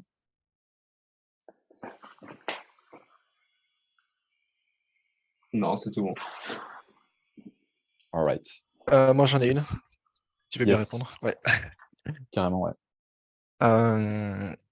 Une des croyances que j'ai, c'est que les outils les plus efficaces, ce sont ceux qui disparaissent au fur et à mesure que tu les utilises, parce que tu les acquiers et qu'en fait, tu n'en as plus besoin au bout d'un moment. Si c'est une croyance que tu as partagée rien que par l'expérience, est-ce que dans l'évolution de ton système, est-ce qu'il y a des choses justement que tu as fait disparaître? Est-ce que il y a des choses que tu vas faire disparaître, des métriques, des choses comme ça? Alors, il n'y a pas des choses qui vont disparaître, parce que j'ai pas pris j'ai pas pris le temps consciencieusement de supprimer des choses, tu vois. Mm. Par contre, il y a des choses qui sont acquises. Et typiquement, euh, il y a un moment, enfin, encore une fois, quand je me suis créé ce système-là, ce qui est le plus important, c'est de ne pas se submerger et donc de mettre en place les choses progressivement. Tu vois, c'est vraiment le concept du habit stacking, c'est-à-dire que tu as une habitude, ensuite tu la lies à une autre habitude, puis à une autre habitude, etc., etc. Et c'est vrai que les choses il y a plein de choses qui sont devenues en fait automatiques. Et je les fais comme on respire, c'est-à-dire sans même y réfléchir. Donc typiquement, moi, mon bilan hebdo, genre je le fais en 5 minutes parce que je connais tous les prompts par cœur. Tac, tac, tac, je regarde en un clin d'œil ce qui s'est passé, etc. Pareil, le backlog, là où au début, ça me prenait du temps pour retourner dessus, etc., etc. Là, je suis beaucoup plus à l'aise. Et petit à petit, j'ai appris à me servir de ce système comme on apprend à se servir d'un iPhone, c'est-à-dire zéro friction, et que ça fait partie intégrante de notre manière de fonctionner, tu vois. Donc, faire disparaître des choses, non. Par contre, que ça devienne automatique euh, et inconscient, oui. Et honnêtement, c'est le but, en fait. Mm. C'est-à-dire qu'encore une D'accord, fois, le but du scaling, c'est de rendre le maximum de choses automatiques et inconscientes, comme le fait de respirer. Euh, et clairement, ouais, c'est le cas aujourd'hui, en tout cas avec la majorité des choses que je fais là-dessus, quoi. ça marche. Merci. Euh, D'autres petites choses en fait qu'on peut aussi rattacher à un bon système d'organisation personnelle. Donc pour l'instant, on a vu quoi? On a vu le journal quotidien, on a vu le système de gestion des tâches et on a vu le bilan. Mais encore une fois, un bon système, c'est quelque chose qui regroupe tout un tas de choses, où on peut retrouver tout un tas de choses au même endroit et qui est unifié. Et donc, par exemple, moi, je m'en suis aussi servi comme un gestionnaire d'habitudes positives. Donc, pendant des années, j'ai essayé euh, de transformer mes habitudes. Donc, je ne sais pas si vous vous rappelez, mais à un moment, il y avait la croyance qu'il faut faire 21 jours ou alors 30 jours d'une nouvelle habitude pour pouvoir ensuite la rendre automatique, s'appuyer d'abord sur la discipline et puis ensuite l'habitude prend le relais. Et en fait, il y a un bouquin que je pense beaucoup de personnes ont lu ici, mais que si jamais vous n'avez pas lu, il faut absolument le lire, c'est Atomic Habits de James Clear, qui met en lumière le cycle de fonctionnement d'une habitude, qui est le cycle Cue, Craving, Response, Reward, et qui en dérive en fait 4 règles d'or pour adopter une habitude, et ce, pas en 21 jours, en 30 jours, mais vraiment du jour au lendemain. Et le grand changement, en fait, la grande réalisation, c'est que l'habitude et la mise en place d'une nouvelle habitude, ou alors la suppression d'une habitude négative, ne tient ni de la discipline, ni de la motivation, mais c'est une affaire systémique, c'est une affaire de système, en fait. Et pour adopter une nouvelle habitude, par exemple, le nom du livre, c'est Atomic Habits, je vais l'écrire dans le chat, tac. En gros, il y a 4 règles pour adopter une nouvelle habitude, c'est de la rendre ultra visible et de la rendre obvious, 2, de la rendre ultra attirante, qu'on ait envie de la faire, 3, de supprimer toute friction qu'on pourrait avoir à faire cette habitude, donc de la rendre facile, et 4, de la rendre satisfaisante pour activer les circuits de dopamine dans notre cerveau et renforcer le cycle où le cerveau humain, qui est très avancé, mais qui parfois est aussi un petit peu débile, se dit, bon, bah voilà, j'ai fait ça, et j'ai un reward qui est immédiat, parce que le cerveau humain ne fonctionne pas avec des rewards qui sont sur le long terme. Donc, un système d'organisation personnelle euh, est en fait l'outil parfait pour soutenir la mise en place de nouvelles habitudes. Pourquoi? Parce que une fois que vous avez pris l'habitude de base qui est de l'utiliser, et donc de faire ce journaling quotidien, etc., vous allez pouvoir brancher dessus tout un tas de choses que vous voulez faire. Donc moi, typiquement, j'ai pris l'habitude du coup de faire ce journaling quotidien, et puis petit à petit, j'ai mis l'habitude de regarder mon vision board, j'ai mis l'habitude de faire des affirmations, J'ai mis l'habitude le soir, par exemple, ou le matin de faire mon lit pour le soir. J'ai pris l'habitude le soir de préparer mon sac de sport pour le lendemain. Et tout ça juste parce que c'est dans mes prompts. Et c'est de manière automatique, je déroule de en bas, tac, tac, tac, tac, tac, et j'y pense même plus, en fait. Et ce qui est incroyable, c'est que j'ai fait ça vraiment quasiment du jour au lendemain, en fait. C'est-à-dire que je me suis posé, je me suis dit, OK, bon, bah, qu'est-ce qu'il y a dans mon système? J'ai construit, en fait, mon déroulé de la journée et ma checklist. Et puis, ensuite, une fois que c'est bon et une fois que le système est mis en place, ça devient vraiment automatique, quoi. Mais ça marche non seulement avec les trucs qu'il y a dessus, mais aussi d'autres choses. Donc, par exemple, euh, ce qui est ultra important justement dans cette notion de reward, gamification, c'est de mesurer le succès, enfin de mesurer en fait les habitudes qu'on a faites ou pas, et deux, de se féliciter, ou en tout cas de regarder avec satisfaction, ah bah là j'ai une journée où j'ai tout fait, etc., etc. Et le but, encore une fois, c'est pas de vivre comme un robot ou de dire, bon bah là, tac, tac, tac, tac, tac, j'ai tout abattu, mais c'est de faire ça assez longtemps pour que ça devienne automatique, en fait. Donc aujourd'hui, par exemple, j'ai fait ça au début où j'ai vraiment checké tous les trucs, je me suis défini tous les trucs que je voulais faire tous les jours et je les check petit à petit. Mais en fait, ensuite, il y a des journées où où j'oublie en fait de checker, mais c'est tellement rentré dans mes habitudes que je le fais de manière naturelle, comme on respire encore une fois. Donc voilà, ça, le habit tracker, c'est aussi quelque chose de, de, de giga important et à intégrer dans un système d'organisation personnelle. Est-ce qu'on est good? Cédric, au niveau du timing, est-ce qu'on est obligé de On est s'arrêter à bon. 14h pile poil? Bah écoutez, ouais, il reste 10 minutes, nickel. Ok, parce que j'ai pas mal d'autres trucs à voir, mais je vais passer rapidement. Ah, excellent. Globalement, On est bon.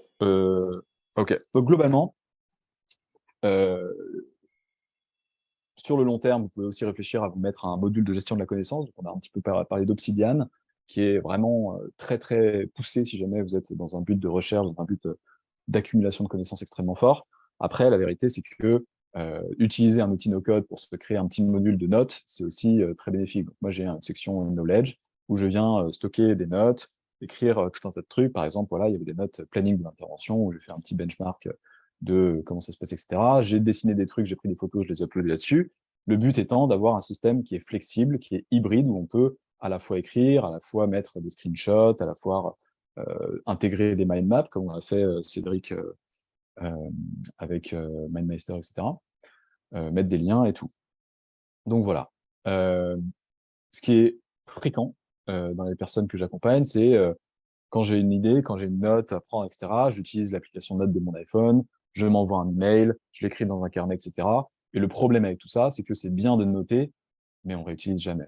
De manière réaliste, quand la dernière fois vous êtes retourné dans vos notes sur iPhone pour retrouver une information, c'est l'enfer. Et c'est surtout pas hybride, pratique, etc. Donc, utilisez aussi un outil no-code pour vous créer en fait un module de gestion des notes. Gestion des objectifs. Donc, on en a un petit peu parlé tout à l'heure, mais les OKR, c'est une notion en fait qui a été inventée par Andrew Grove, qui était le CEO de Intel, auteur de High Input Management. C'est un framework de gestion et de setting des objectifs qui permet d'avoir à la fois des objectifs qui sont ambitieux, qui sont aspirationnels et qui sont mesurables, puisqu'ils sont attachés à des KR, des Key Results. Et donc ça, c'est quelque chose qui a été appliqué de manière très successful dans le monde du business, donc notamment à travers Google, etc. Mais c'est quelque chose qui peut être aussi appliqué dans le monde personnel. Et donc, un bon système d'organisation personnelle va aussi intégrer une notion d'objectif. Donc moi, par exemple, j'ai une section OKR où je me définis des objectifs chiffrés sur le quarter, sur l'année et à 5 ans, à 10 ans, etc. Et à chaque fois, il y a l'objectif et puis des key results mesurables que je traque et que j'update à fréquence à peu près mensuelle, quoi. Ultra important aujourd'hui parce qu'évidemment, dans une abondance d'opportunités, dans une abondance d'informations, avoir des objectifs clairs permet de poser des choix forts et notamment de dire non. Ce qui, personnellement, était un gros problème. C'est-à-dire que on me prend un truc, je dis, ah ben ouais, bien sûr, je peux le faire, tu vois. Et en fait, si tu as des objectifs clairs et que ça fait pas partie de tes objectifs, tu peux dire non avec beaucoup plus de facilité. Voilà. Idée, événement, leçon. Globalement, encore une fois, on a 60 000 en moyenne. Hein. C'est une étude qui a été faite. Un humain moyen a 60 000 pensées par jour, dont 90% sont répétitives. Donc, c'est des trucs qu'on a déjà pensé hier, etc. Est-ce que ça vous est déjà arrivé de penser quelque chose, ou alors d'avoir une idée, etc. Et en fait, quand vous y réfléchissez, bah, vous avez eu la même idée la semaine dernière, ou la même pensée, tu vois. Combien de mémoire vive et d'espace mental ça vous prend de stocker et de processiser toutes ces pensées au quotidien? Énormément. Donc, un bon système d'organisation personnelle a aussi un module pensée. Vous allez pouvoir faire un brain dump et mettre sur le papier tous les trucs qui vous passent par la tête. Et en fait, vous allez rapidement vous rendre compte que quand vous pensez à un truc, bah, vous l'avez déjà noté, quoi. Et donc, ça permet de libérer beaucoup d'espace mental et de ne pas ressasser constamment les mêmes idées, les mêmes pensées, etc. Et aussi d'en tenir compte pour, encore une fois, les retrouver dans le bilan hebdo, mois, quarter, etc. Et en faire quelque chose. Parce que sinon, c'est tout un tas. C'est comme passer dans un jardin ou avoir une exploitation et jamais recueillir les fruits de ce qu'on sème, quoi. Euh, voilà. L'importance d'un dashboard personnel, c'est que tout ça, évidemment, c'est beaucoup de choses. Et moi, je me suis fait un dashboard où, en un clin d'œil, j'ai tout ce qui est important, des stats un petit peu de base, mes habitudes, la to-do du jour avec mon objectif de la semaine, ma one thing aujourd'hui, mes KPIs du quarter, quelques stats importantes que je veux traquer au quotidien, et les bouquins que je suis en train de lire et les notes que je viens de prendre, quoi, globalement. Et donc, encore une fois, notion d'accessibilité. J'ai beaucoup parlé. Du Est-ce coup, que... je rappelais juste que effectivement, l'accompagnement d'Erwan, là, il vous a montré sa version à lui. Moi, j'ai quelque chose de différent en fait. C'est vraiment, il y a eu toute une phase de recueil de mes besoins, de recueil de la manière dont je m'organise. Tu m'as fait faire aussi le test DISC, c'est ça? De manière à mieux comprendre MBTI, aussi. Hein, pardon? MBTI, tu veux dire Ouais, oui, c'est ça, effectivement. Euh, et de manière à mieux comprendre aussi la manière dont je fonctionne moi. Ça fait que pour ma part, moi j'ai vraiment un truc qui est sur mesure par rapport à déjà les outils que j'avais pu implémenter qui étaient un peu éclatés, qui se sont retrouvés du coup intégrés dans un seul système, en l'occurrence celui-ci. Et j'ai aussi, moi, demandé à Erwan de déployer un système de gestion de mon network. Donc maintenant, je centralise tout là-dedans, alors qu'avant, c'était le bordel en fait. J'avais des notes dans le Google Doc, j'avais les leads dans le truc, mon truc email, des Google Sheets par-ci. Enfin, c'était complètement éclaté. Donc maintenant, tout est noté en fait. Quand j'ai une vidéoconf, quand j'ai rencontre une nouvelle personne, eh ben, je le rentre dans ma base de connaissances ici. Parce que moi, la partie network est devenue un asset de plus en plus volumineux et de plus en plus important. Donc d'avoir vraiment une base de connaissances pour le gérer. Et puis dernièrement aussi, j'ai demandé à Erwan de me rajouter un module trading de manière à faire le suivi aussi de mes positions, des sorties. Euh, et, et voilà. Et du coup, en fait, on a des points réguliers où je fais des feedbacks sur comment je m'approprie l'outil, les choses que je veux modifier. J'ai demandé de rajouter des champs de recherche, par exemple, la possibilité de faire des recherches étendues à plusieurs endroits, des systèmes de tags en plus, ou même de supprimer des choses dont je n'avais pas d'utilité, quoi. Ça me permet de rebondir et du coup de vous parler un petit peu de Scale Me Up, de comment on fonctionne en accompagnement. Et puis ensuite, on pourra répondre un petit peu aux questions dans le chat. Euh, Globalement, une fois que tout ça est dit, moi, ce que je vous recommande, c'est évidemment d'adopter enfin, d'une manière ou d'une autre un système d'organisation personnelle qui vient cocher un petit peu toutes ces cases, les 5 clés d'un bon système, les modules clés, etc.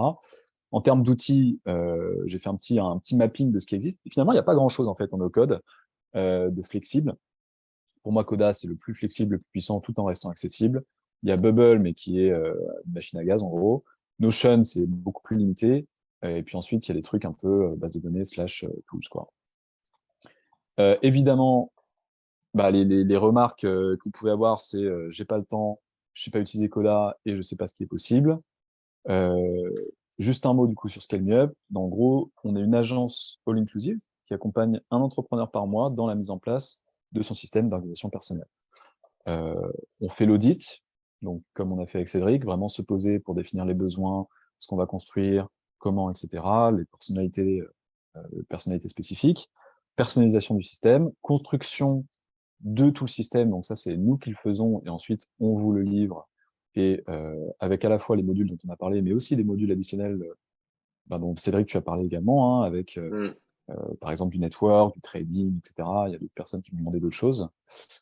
Et ensuite, démarre une formation one-to-one sur plusieurs mois où, en fait, on va venir à la fois activer des nouveaux modules et puis customiser surtout le système, prendre en compte tous les retours et arriver à la fin sur quelque chose qui est vraiment parfait pour vos besoins, quoi.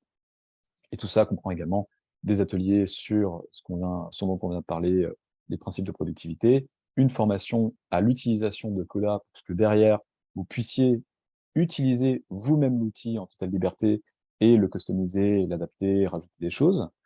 Et puis, le but de Scale Me Up, c'est en fait de livrer à nos clients un système qui est clé en main, où derrière, ils sont totalement propriétaires, donc il n'y a pas de notion de, de monthly fee ou quoi. En fait, derrière, on vous livre l'outil et vous en faites ce que vous voulez, quoi, avec toute la formation du coup qu'on vous aura faite dessus. Le but, évidemment, c'est bah, d'augmenter et de faire x10, même x37 sur l'output de votre année, de vos 5 prochaines années, de vos 10 prochaines années. Encore une fois, euh, c'est ultra important de s'améliorer tous les jours et de mettre en place un système qui permet justement de décupler sa productivité au quotidien. Les modules les plus demandés, c'est le daily journal, les tâches, on en a parlé, bilan, les habitudes, etc., etc. Mais encore une fois, il y a cette notion de gestion du network qui est ultra importante et qui est ultra aussi demandée. Il y a des notions de modules de trading. Il y a aussi des notions de compta personnel, par exemple, ou alors de tracking justement des leads sur un business de consulting ou des choses comme ça. Tout ça est évidemment possible et inclus dans un accompagnement Scale Me Up dans la mise en place en fait de votre système de productivité, système d'organisation personnelle. Et une dernière chose qui est ultra cool avec Coda et dont on n'a pas encore parlé, c'est les intégrations, parce qu'évidemment, un outil no-code a la vertu de s'intégrer à tout un tas de choses, et notamment, Cédric, par exemple, tu as tes stats Oura qui atterrissent directement tous les jours dans ton dashboard, Ouais, tu ça, as une c'est vision top. mensuelle, semaine sur ce qui se passe, il y a des intégrations OpenAI qui permettent de faire des trucs de fou, notamment sur les notes, de sortir des résumés en 3 bullet points de n'importe quelle note qui a été prise, enfin, des choses comme ça, quoi. Globalement, en gros, si jamais ça vous intéresse, on prend un entrepreneur par mois.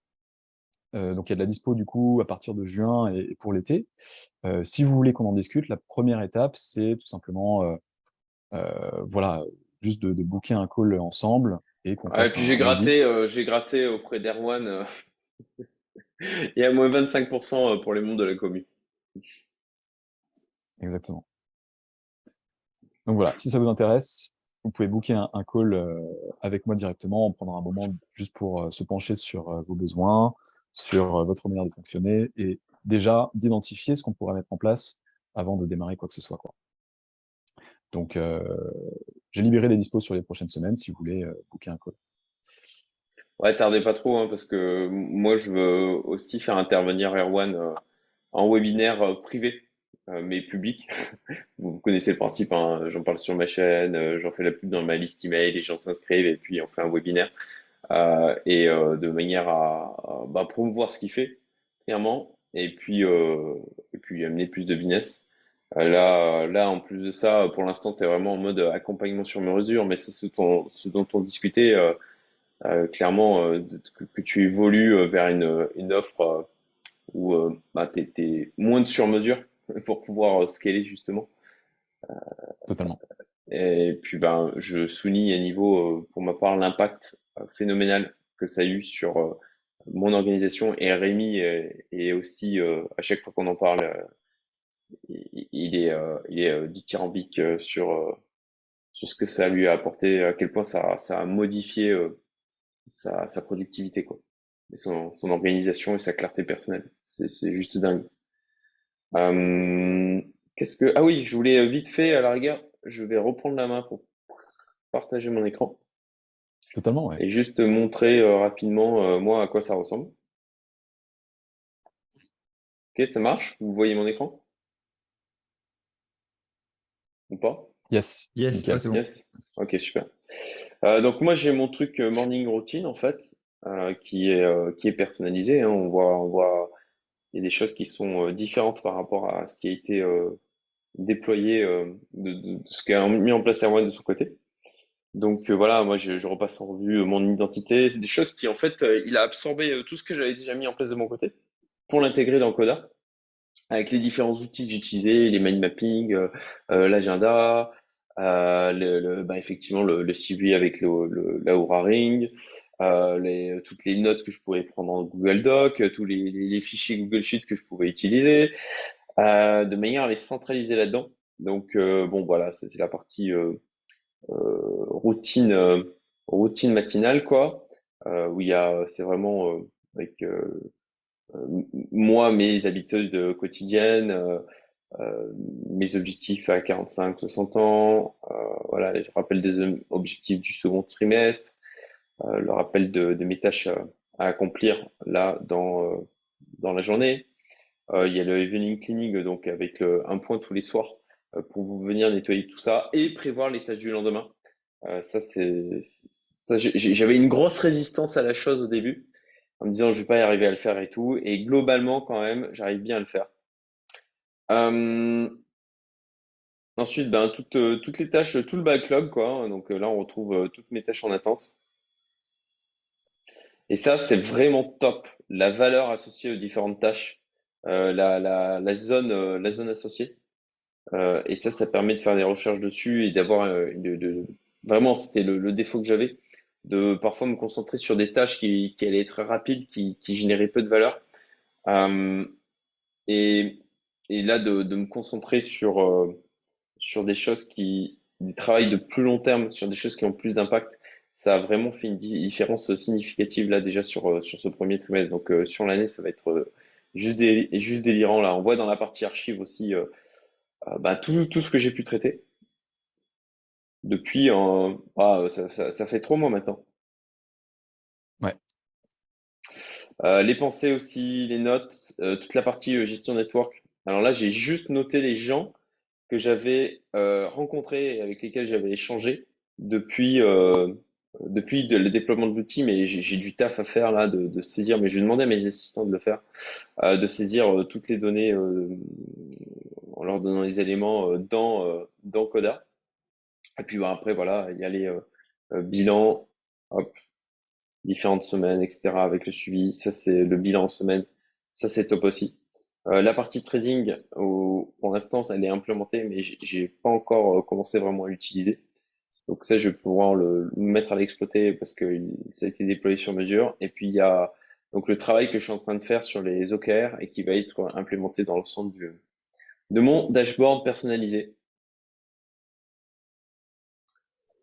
Oui, Thomas, ouais, la souplesse du système, les possibilités de modules sur mesure, c'est génial. Et puis là, typiquement, moi, j'utilise MindMeister, mais il y a Erwan qui a lié avec, comment ça s'appelle déjà l'outil? Et j'ai ce qu'il Miro. utilise tout le temps. Miro, voilà. Dans lequel on peut aussi faire des mind mapping. Donc, en fait, il a refait le mind map que j'avais pour certains trucs. Il a intégré du coup dans Coda via Miro. Et puis, ouais, il y a des API, là, typiquement pour le module de trading. Ça récupère automatiquement les prix en temps réel sur les API disponibles, que ce soit pour de la crypto, pour des ETF, pour des actions. Et en fait, avec la communauté qu'il y a au niveau de Coda, il y a plein de modules déjà existants pour aller récupérer de l'information. Et c'était notamment le cas pour Oura. Et à la fin, d'ailleurs, il y a une partie formation. J'ai commencé d'ailleurs déjà, moi, à toucher, hein, parce que l'interface n'est pas très compliquée. C'est de l'énergie, c'est du temps, mais j'ai commencé à aménager moi-même des trucs, à faire des modifications de mon côté, à passer en mode déverrouillage et rajouter des trucs, en enlever, à faire vivre aussi l'outil. Ça, c'est important, on change aussi soi-même. Faire vivre aussi l'outil. Et donc, ouais, la dernière étape, c'est qu'il y ait une petite formation sur l'utilisation de Coda pour être en capacité de le faire évoluer soi-même si on ne souhaite pas de nouveau le faire appel à Erwan pour le faire quoi. Donc on est vraiment indépendant sur cet outil aussi. Ça c'est plutôt chouette.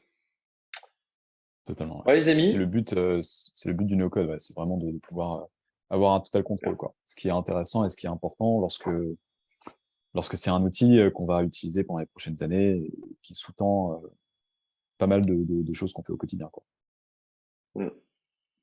C'est clair. Donc ouais, bah, je vous laisserai voir avec Erwan si vous voulez bosser avec lui, hein, mais en termes de tarifs. Mais en tout cas pour ma part, mon Dieu, ça valait tellement largement l'investissement. Rien que sur concrètement l'impact financier que ça a eu sur le premier trimestre. Franchement, au début, je m'étais mis, ouais, allez, pour me mettre un truc un petit peu ambitieux, je vais mettre 100K. Et au final, de la même manière, je le faisais pas, bah, de dire, d'avoir une target claire, bah, tu trouves des idées en fait pour l'atteindre, tu trouves des manières de faire, ça vraiment nourrit la créativité. Ça, plus toute l'efficience que ça m'a amené au quotidien, quoi. Bah écoutez les amis, on a dépassé l'horaire. Je sais que Erwan enchaîne de son côté. N'hésitez pas à réagir dans le Slack hein, si vous avez des questions ou s'il y a des éléments. Et puis bien, juste ben, de vos réactions hein, par rapport à ce qu'il vous a montré. Est-ce que ça a été comme ça a été pour moi mind-blowing? Est-ce que c'est des choses qui vous parlent ou pas du tout? Est-ce que vous sortiriez de mettre en place ce type d'outils? Toutes les réactions sont bienvenues. On peut d'ailleurs peut-être laisser Erwan s'en aller tranquillement et si vous voulez en discuter, c'est possible aussi. Bah, je peux rester 5 minutes, mais sinon, effectivement, vous pouvez m'envoyer même des questions par Slack ou encore une fois, je vais booker un call sans aucun problème. Et voilà, j'espère que vous avez apprécié. J'espère que vous avez. Ouais, Une question très rapide. J'étais en train de regarder sur le site de Coda, mais j'ai pas encore trouvé l'info. L'appli mobile, il y a. Enfin, l'appli mobile, ouais, en tout bien cas. sûr, bien Je sais sûr.